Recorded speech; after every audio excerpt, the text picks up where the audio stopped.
Thank you very much for this detailed answer. We are part of the Franco-Russian dialogue.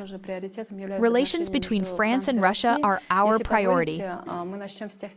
Let's start with the topics that have been most frequently discussed in the French media for many months now,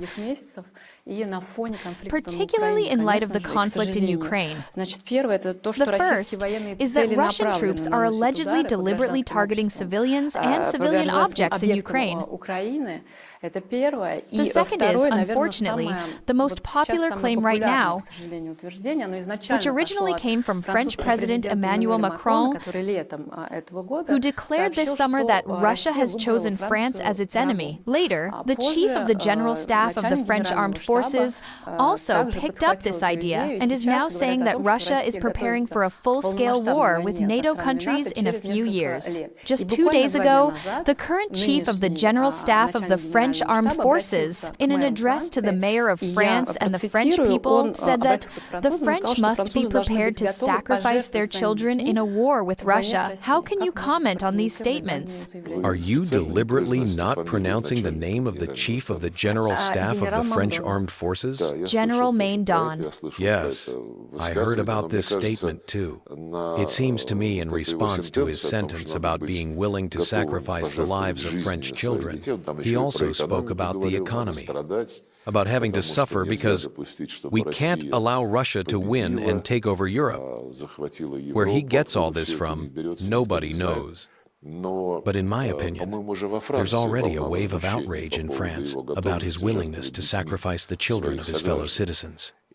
I don't know where such military leaders come from or what universities educate them, but they probably just want to play along with their current leader, Mr. Macron. I don't know where he got this belief that Russia has declared France an enemy. In my opinion, it's quite the opposite. France has been unfair to Russia for quite some time.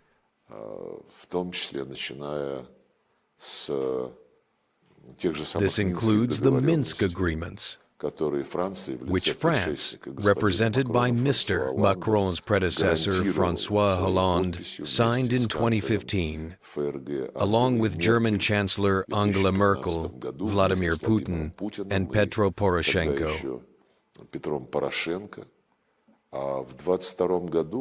And in 2020, just over a year ago, when everyone was starting to figure out how this could have happened, it had been 3 years already when these hostilities had begun. Why no one was implementing the Minsk Agreements? They frankly admitted, all three of them, Poroshenko, Merkel, and Hollande, that none of them had any intentions of doing so. Did you realize that the Minsk Agreements would be undermined at some point? Our president, he is a very honest man. After the start of the special military operation, he said this. He was speaking to some audience somewhere, and he was touching on the Minsk Agreements, Russia's relations with the West, and the Ukrainian issue in general. Speaking about relations with the West, he said, "We had many illusions at the very beginning of our relations with the West for 2 years. These illusions gradually faded, but hopes remain. Hopes, first of all, for the ability to negotiate, and I especially emphasize, for the decency of our counterparties, primarily Western Europeans.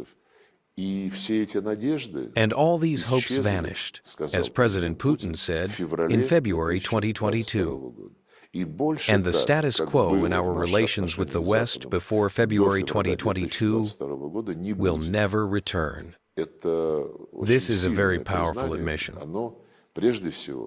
It shows that right up until February 2022, before we realized we had no choice but to launch a special military operation, this hope lingered.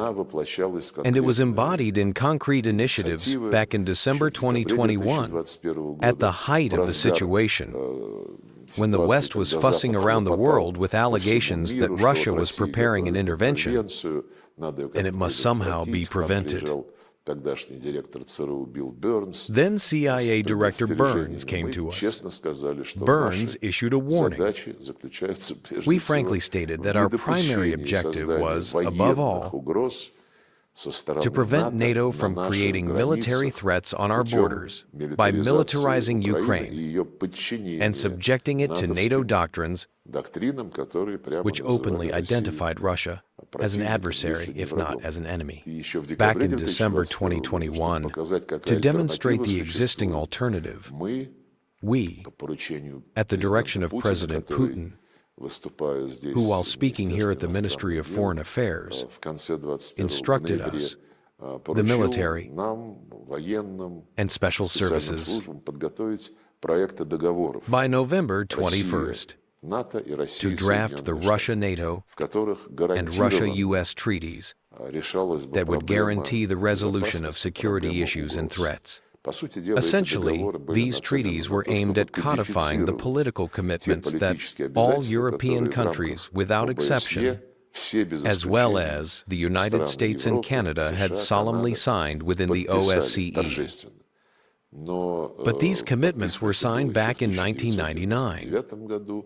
It was then reaffirmed in 2010 at the OSCE summit in Astana. But nothing changed. NATO continued to implement its, then clearly 5 waves, and perhaps a 6th wave of expansion. And when we, still holding out hope for the integrity of our partners, drew their attention to the fact that their signatures were being flagrantly violated by practical actions, they said, well, you know, these are political commitments, not legal ones. Well, that's sophisticated cynicism. We said back then, this was still under President Medvedev, let's turn these commitments, which you supported and signed, into legal obligations. Превратим их в юридические обязательства. Они подумали и сказали нет. They thought about it and said, no, legal security guarantees can only be obtained within NATO. So conceptually, mentally, they wanted to preserve this magnet that would exist even in the era when the USSR and the Warsaw Pact had disappeared, the Cold War and ideological differences had ended. They still wanted to preserve this bait within NATO. They said, if we take you into our ranks, we will ensure your security, but of course, you will have to listen to us. But listen, to what advice? There was only one piece of advice: attack Russia. Look how they're literally trying to force our Serbian friends and brothers, firstly, to recognize Kosovo's independence, and secondly, join the entire Russophobic policy of the European Union. They are saying it publicly, without any embarrassment. Yes, we welcome you into the EU, but forget about Kosovo. Forget about your friendship and historical ties with the Russian. Join our sanctions, all our aggressive preparations for war against Russia. This is, of course, a very specific psychology. It is Europeans, the Western Europeans, as well as the still young Europeans represented by the Poles and the Balts, who are leading the main party here. But it's striking that even serious countries are doing the same. You mentioned France. Macron, if my memory serves me right, recently issued another statement claiming that Russia had supposedly invented this war, that there were no reasons, no real threat, that it was all a hoax. I'm just quoting from memory now. These are the convulsions of a state mourning the loss of its statehood, its imperialist colonial past. This is the French president speaking. His approval ratings are probably really bad. Oh, there's this other Minister of Defense. You mentioned the Chief of the General Staff, but they also have a Minister of Defense, Mr. Pistorius, I hope I pronounced all letters correctly, who stated that Russia would attack NATO before 2030. Now, he just said, I figured it could be 2029 or even 2028. And what are they preparing their people for? For this to be inevitable? In France, as I understand it, they're retooling the entire economy, forcing civilian industries to work for the military-industrial complex.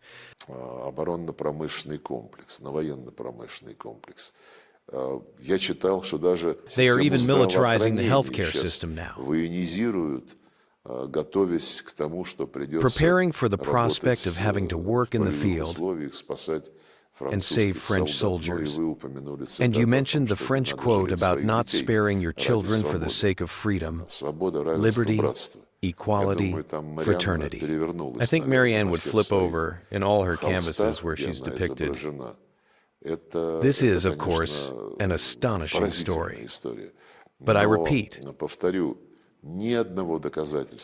there is no evidence that Russia is planning to attack France. Well, we've been to Paris a couple of times. We simply liberated them, helped them get rid of many things, together with General de Gaulle and his resistance movement. We helped them shed their national shame after they surrendered all their positions to Hitler and lived, so to speak, drinking coffee in Montmartre under occupation. But one more thing. This is just pure logic. The Europeans don't want to hear. They all gloat that Russia isn't achieving its goals, barely taking a few hundredths of a percent from poor Ukrainians. So there's no need to fear. They claim the European army is much stronger. The Russians won't use nuclear weapons.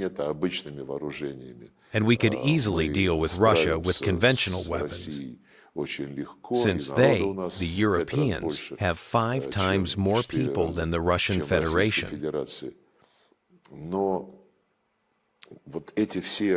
All these assessments that characterize the advance of the Russian armed forces as slow, as reflecting their ineffective state. So how can you be afraid of us if, in your view, we can't really take back Ukraine? You're saying that after Ukraine there will be Europe? How can you reconcile this? You see, there is trouble there. They're struggling with both analysts and politicians who will even attempt to honestly explain to their people what's going on. These elites have staked their futures on war, tying their entire political careers to the slogan of somehow inflicting a strategic defeat on Russia. A couple of years ago, one way or another, this defeat should have been inflicted on the battlefield. Now, they want to strangle us with sanctions. They're already saying the Russian economy will crack and won't hold up for much longer. We are already achieving our goals, they claim. This is being said by people who, of course, have forgotten all the lessons of World War II and other situations when, in the minutes, hours, and years of needing to defend their country, national dignity, history, and the future of their children, the people united like never before and solved all problems. What we are currently witnessing on the front line, along the line of combat contact, is that the President, as part of a special military operation, once again visited the headquarters of our armed forces. The information from these meetings, which is being reported to the media, speaks for itself. But it seems to me that Europe, you know, espoused by both Macron and Merz, not to mention the Belgians, the Dutch, and a citizen named Ruta, reflects confusion. They don't know what to do. If they suddenly change their rhetoric and following the lead of sensible European leaders like Hungarian Prime Minister Viktor Orban and Slovak Prime Minister Robert Fico declare that they need to talk to Russia and stop relying on war, they are probably afraid of losing power.